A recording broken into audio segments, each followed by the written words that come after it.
So, good evening, class, and welcome back after the puja vacation. So, today we'll start with a new chapter that is appointment of auditors. Maybe we'll again meet in college. I don't know, after this class, maybe our next class will be physical and not the online one. So, today I will just start the chapter and then we will do all this in our physical classes. We'll continue with this chapter. Okay, so for now we'll start with appointment of auditor. Now in this chapter we'll talk about first auditor, we'll talk about casual vacancy, and we'll talk about different other things. Okay, so I'm suffering from cough and cold, so my voice is like this, so please don't mind. Okay, so today what we'll talk about, section 139, we'll talk about first auditor. Right, we'll talk about first auditor first. Okay, now the first auditor, first let me first classify the companies. There are two broad classification that we all know. One is non-government company, one is government company, right? Non-government company, government company. Now if you talk about non-government company, then who shall appoint the first auditor of non-government company? Who shall appoint? Now, in case of non-government company, the first auditor shall be appointed by the board of directors. The first auditor shall be appointed by whom? By the board of directors. The first auditor shall be appointed by BOD within 30 days. Within how many days? Within 30 days from the date of registration or incorporation of the company. What? Within 30 days from the date of registration or incorporation of the company, the BOD shall appoint the first director. The BOD shall appoint the first director. The BOD shall appoint the first director of the company. First auditor, sorry, not director, the first auditor of the company. Right? So what? Within 30 days from the date when the company got incorporated or registered, within 30 days from that day, the BOD shall appoint, the BOD is having 30 days time to appoint the first auditor of the company. The first auditor of the company. Correct? The first auditor of the company. Now, failing which, shareholders shall appoint within 90 days. This is written. What? The first auditor of the company, shall be appointed, of non-government company, shall be appointed by BOD within 30 days from the date of incorporation or registration, failing which by the shareholders within 90 days. Now we don't know from where to calculate this 90 days. Whether we'll calculate after this 30 days or how to calculate this 90 days.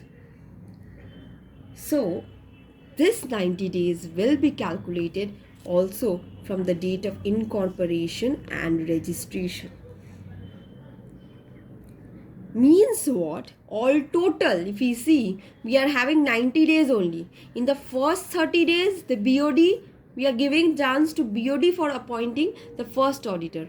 And if within 30 days the BOD fails, then the remaining 60 days, the shareholders have time. Means all total from the date of incorporation and registration, we are having 90 days only. But questions will come in a way that how much time is given to BOD, is allotted to BOD for appointing the first auditor of the non-government company. It's 30 days from the date of incorporation and registration. And in case of shareholder, it's 90 days also from the date of incorporation and registration. 90 days. Is it clear? By shareholders. By shareholders. And this is BOD. So done.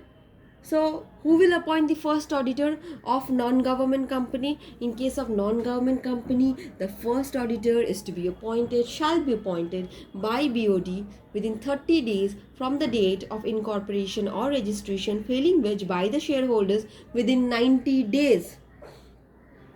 Now this 90 days will also be calculated from which? It will also be calculated from this incorporation and date of registration. From the here. Correct. So all total if we see, total যদি আমরা দেখি 90 days কিন্তু পাচ্ছি। তার 90 days এর প্রথম 30 days আমি BOD কে সুযোগ দিচ্ছি to appoint. If BOD fails, then আমার কাছে আর হাতে কতদিন সময় আছে? 60 days of course. Within that time the shareholders needs to appoint. Clear? So this is the case of first auditor in case of non-government company. Correct? Now let me ask my students, what is a government company? We have studied all this in second sem, company law. What is a government company? Think. Which companies are called the government company? Which companies are called the government company? The most favorite question. And in internals, most probably there was this question also. This one. Government company. In finals also, I guess. I don't remember. But this is a very, very favorite question. What is a government company?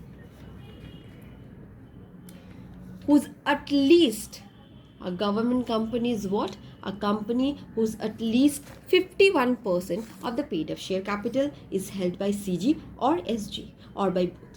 Now what is CG and what is SG? What is CG and what is SG? Which you all have forgot. It's central government and state government. Correct? So a government company is a company whose 51% of the paid up share capital, 51% or more, 51% or more of the paid up share capital is held by either central government or state government or by both. So this is a government company. কিছু মনে পড়ছে? হালকা হালকা কিছু মনে আসছে? পড়েছিলাম এক যুগে government company, dormant company, associate company, holding company, subsidiary company. So this is government company. Correct. So first auditor of government company. Now who will appoint the first auditor of government company?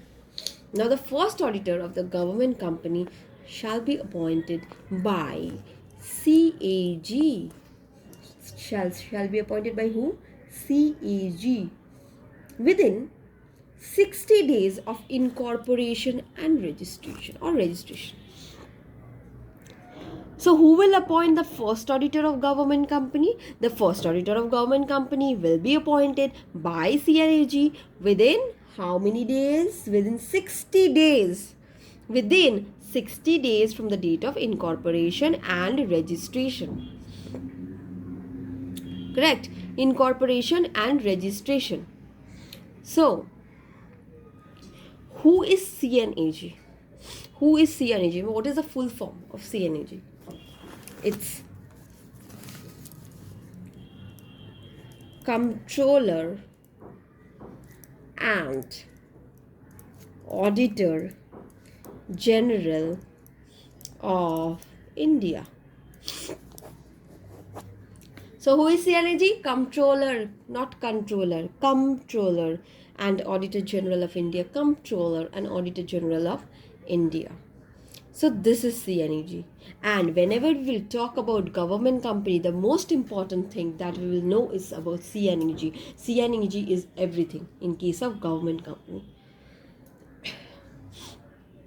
So the Comptroller and Auditor General of India has the right to, excuse me, right to appoint the first auditor in case of government company within how many days? Within 60 days from incorporation or registration of the company. Is it clear? In case of non-government company, the first right is given to BOD, and then if BOD fails, then shareholders. In case of government company, whenever we will talk about government company, it's CNAG. It's only one name, that is CNAG. So the first right shall be given to whom? CNAG. Within 60 days, the CNAG must appoint the first auditor of government company. But ওই যে কাজ করব না। So if CNAG fails somehow, then in that case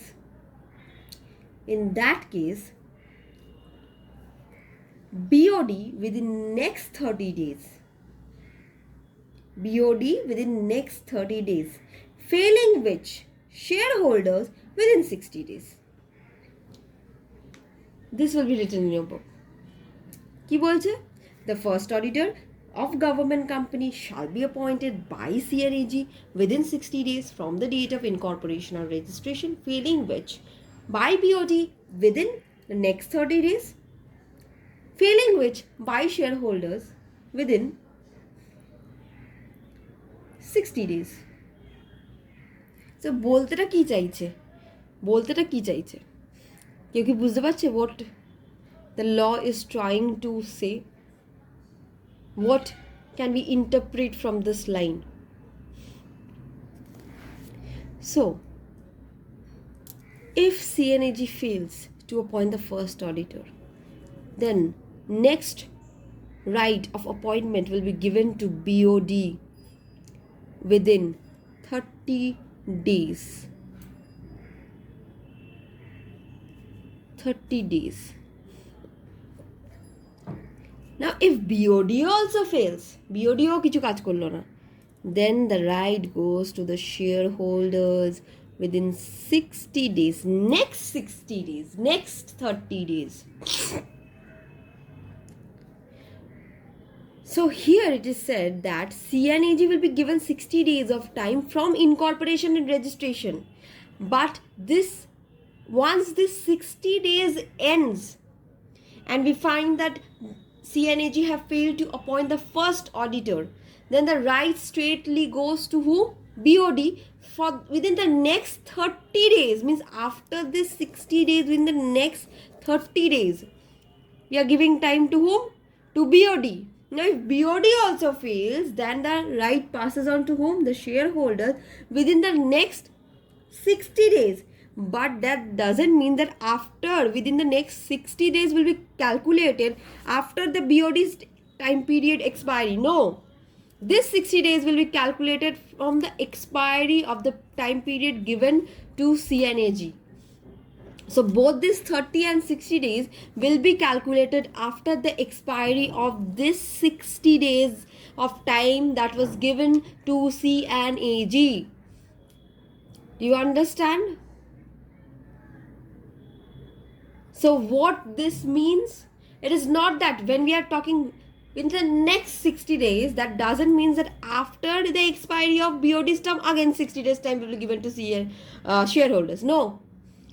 First, we will see whether the CNAG is appointing within 60 days from the date of incorporation or registration, and after this time period ends, then starts the period for BOD. The first right will be given to whom?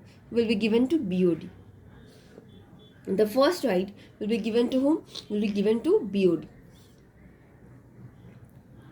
How many days time? 30 days from the expiry of the time period given to CNAG. If BOD fails, then within 60 days by the shareholders. So in total, if we again see in total, it's only 60 days. The first 30 days is for BOD, the next 30 days is for shareholders. If you see in this way, like here, the total days for appointment of first auditor in case of non-government companies 90 days only. If we consider this, if we interpret this in this manner, its total period is 90 days only. The first 30 days goes to BOD and the remaining 60 days to shareholders. And here its total period is 60 days from the expiry of the time period of CNAG. The first 30 days goes to BOD and the next 30 days goes to shareholders. Right? है कि ना? So this is first auditor. So the first auditor in case of non-government company, আমি আরেকবার repeat করছি, shall be appointed by BOD, Board of Directors, within 30 days from the date of incorporation and registration, and failing which by the shareholders within 90 days. Here we are not talking about, we are not using the term next, within 90 days. So now this 90 days will also be calculated from incorporation and registration. Now if you talk about the government company, the first auditor will be appointed, shall be appointed by CNAG within 60 days from the date of incorporation or registration, failing which by BOD within the next 30 days, failing which by shareholders within 60 days. Is it clear? In this case, 30 and 60 days is calculated from the expiry of the time period of CNAG. In this case, both 90 and 30 days is considered from the date of incorporation and registration. Is it clear? Is it clear? Okay.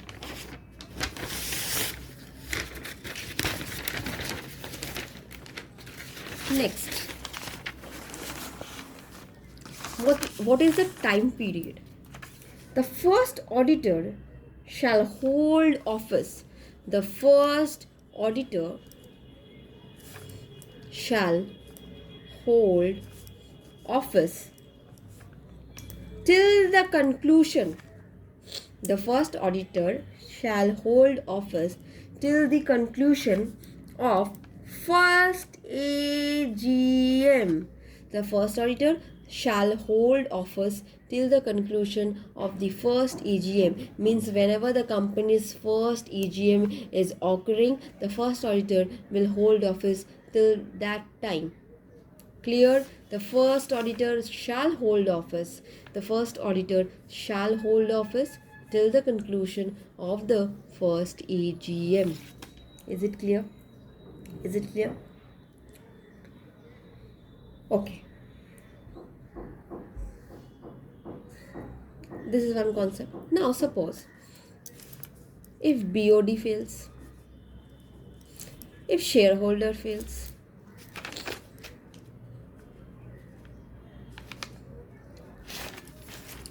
if CNAG fails, if everyone fails to appoint the first auditor. In case of non-government company, BOD and shareholder both fails to appoint the first auditor, and in case of government company, CNAG, BOD, shareholders, 3 parties only fails to appoint the first auditor. তাহলে কি হবে? আমি তো বললাম এতক্ষণ first auditor shall be appointed non government কোম্পানির ক্ষেত্রে দুজনের রাইট আছে, একটা BOD, first BOD then shareholders. In case of government first সিএনএজি then BOD then shareholder. Now it might so happen that কেউ কারোর হোমওয়ার্ক করেনি, সবাই পাস অন করতে গেছে, পাস অন করে গেছে, বাট কেউ কমপ্লিট করেনি। If such happens then who will appoint the first auditor of the company? Because first auditor to appoint kortei hobe. Then who will appoint the first auditor of the company? That's the question. If each and every authority fails, if the prescribed authority fails to appoint the first auditor within the time, then central government will appoint auditor within reasonable time. Central গভর্নমেন্টকে আর বলো না কত time, তাকে আবার টাইমের মধ্যে দিয়ে দিও না যে 30 days 90 days। তোমরা নিজেরা কাজ করতে পারলে না, এবার সেন্ট্রাল গভর্নমেন্ট দায়িত্ব নিয়ে অ্যাপয়েন্ট করবে অডিটর। এবার সেন্ট্রাল গভর্নমেন্টের যত টাইম লাগবে সে নেবে, উইদিন রিজনেবল টাইম বলা হয়েছে। যেমন আমি সবাইকে একটা টাইম পিরিয়ড দিয়ে দিচ্ছি, 60 30 90 60 30 দিয়ে দিচ্ছি, কিন্তু যখন তোমরা সবাই তোমার কাজ করতে ফেলিয়ার, সবাই সবার হোমওয়ার্ক পাস অন করে গেছে, একজনের ওপরে দায়িত্ব দিয়ে দিয়েছে, that is central government, then you cannot prescribe time to central government. Central গভর্নমেন্টে যখন মনে হবে তখন সে অ্যাপয়েন্ট করে দেবে first auditor. Is it clear? So if all the prescribed authorities fails to appoint the first auditor within the prescribed time, then central government shall appoint the first auditor of the company within reasonable time. Is it clear? So this was all total first auditor of government and non-government company. In case of non-government company 30-90, in case of government company 60 and 30-60, 30-90 60 and 30-60. Why I'm adding this and? The gap. Next, within the next 30 days. And whenever we are talking about BOD, have you seen the common area over here? Whenever we are talking about appointment by BOD, the time period is common for BOD. So this shouldn't be something confusing. For BOD, it will be always 30 days. See, here also it's 30 days. The problem is what? In case of shareholders for non-government companies 90 days, In case of government company, for shareholders is 60 days. And for CNAG also 60 days for government company. So BOD is not something that is confusing, because for BOD, the time period is same whether it is in case of non-government company or it is in case of government company. Clear? So it is no confusion, nothing, because questions comes from this part, means this one, because it's MCQ type. We can just ask questions. Internals, if I am actually doing your paper, setting your question paper, then I will definitely give a question from this part, and I'm saying that. So question comes, and also in finals, question comes regarding the appointment of first auditor. So in details, you have to explain all this. First, you will start with non-government company, then you will start with government company, and you will give the details that after this will frame a 5 marks answer. This all total today's explanation will frame a 5 marks answer. Suppose the question asks is what is the time period for appointment of first auditor. If such question comes, then you will start. First auditor means you have to explain both non-government and government company. You will start. It will frame an answer for 5 marks easily. And how you will end? That in case of first auditor, the first auditor shall hold office till the conclusion of the first AGM, and in case if all the prescribed authorities fails to appoint the first auditor within the reasonable time, then CG will appoint within the reasonable time. Correct? This is how you have to just answer the questions. Okay. Now, today we will start another part, that is subsequent auditor.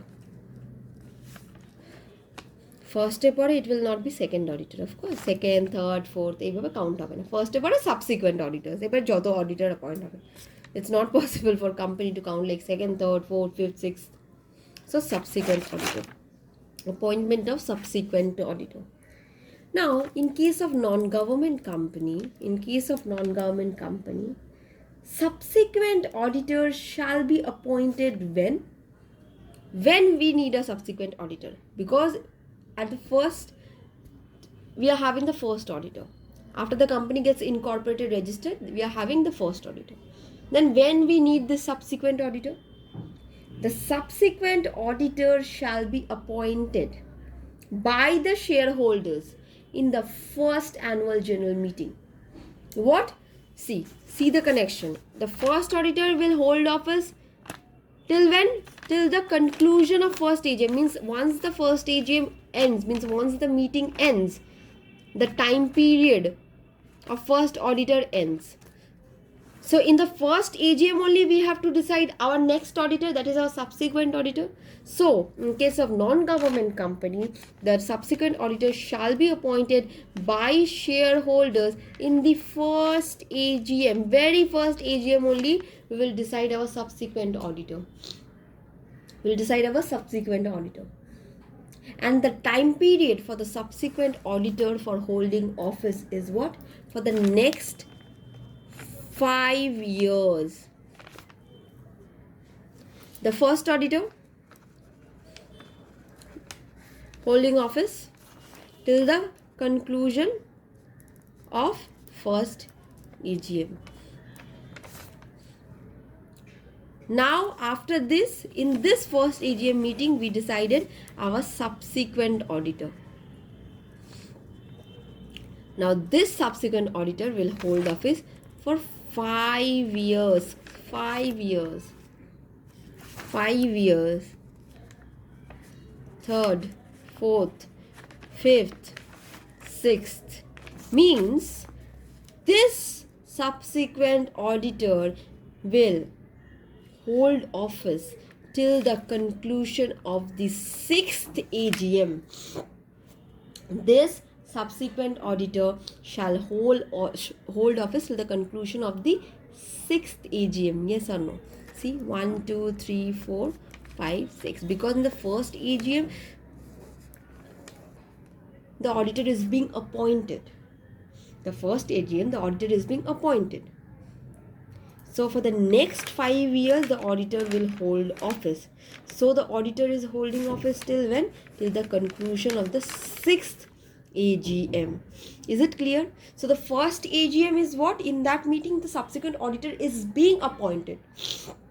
The subsequent auditor is being appointed. Now what is happening? Now, second, third, fourth, fifth, 5 years we are talking, fifth, sixth. Then the auditor will hold office till which AGM? Till the conclusion of the 6th AGM. So after every 6th AGM, we'll change auditors. Or we can keep the same auditors. That will be a totally different thing that will be decided by the shareholders. But what is the time period for subsequent auditor? It's 5 years after appointment. For first auditor, it's clear. It's only till the first AGM. But for subsequent auditor, it's 5 years. Whenever we are appointing, it's 5 years. Clear? So after the conclusion of 6th AGM, again we will appoint another subsequent auditor, or we can keep this auditor also, continue this auditor. That is a matter of discussion. We will talk about this later on. So is it clear? So in case of non-government company, the subsequent auditor is to be appointed by whom? The subsequent auditor is to be appointed by shareholders in the first AGM, and the subsequent auditor shall hold office for the next 5 years till the conclusion of the 6th AGM. So this is subsequent auditor in case of non-government company. So today I will just keep this up to here only. In the next class, I guess that will be a physical class, and we'll do that in our college. Okay, that is the subsequent auditor, appointment of subsequent auditor in case of government company. So this portion is a bit tricky, but it's easy because we have done a huge company law chapters and all those days, times, everything. So this is nothing in the whole, means this audit and assurance subject. This is one chapter where you will get that those days and all these things. Otherwise you have to write theories. You have to know the fact and you have to write theories. But here for writing, you need to know the time period, need to know the days, specified dates. Okay, so this was first auditor and subsequent auditor of non-government company. So let's just end it here. So in the next class, we'll continue with subsequent auditor of government company. Okay, so thank you class, and see you in college.